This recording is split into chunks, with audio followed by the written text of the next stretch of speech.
Сәлем баршаңызға. Бүгін сіздерге испан чизкейгінің рецептімен бөлісемін.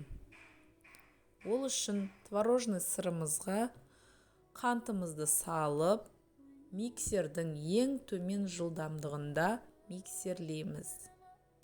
Творожный сырымыз міндетті түрде бөлме температурасында болуы қажет.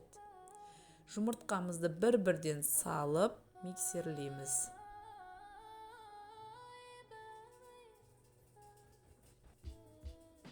Қолмен араластыруға да болады.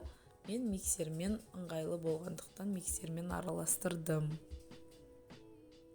Міне біз масса дайын. Енді бір лимонның цедрасын теркадан өткізіп саламыз және оны миксерлейміз.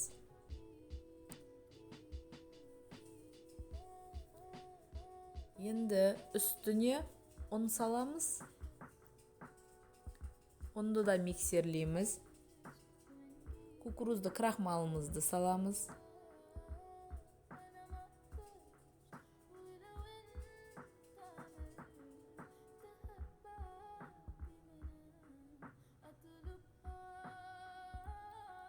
Ең соңында сливкемізді құйып,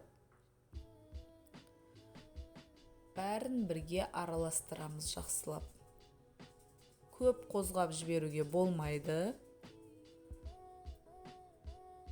Міне біздің массамыз дайын.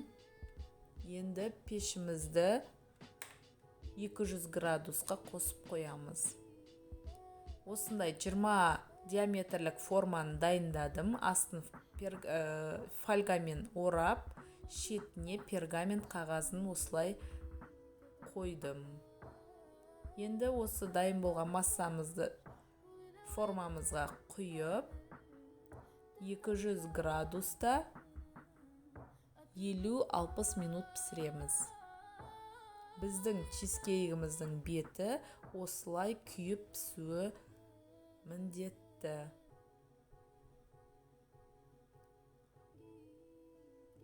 Міне біз формадан шештік. Тек суыған кезде ғана формадан шешу керек.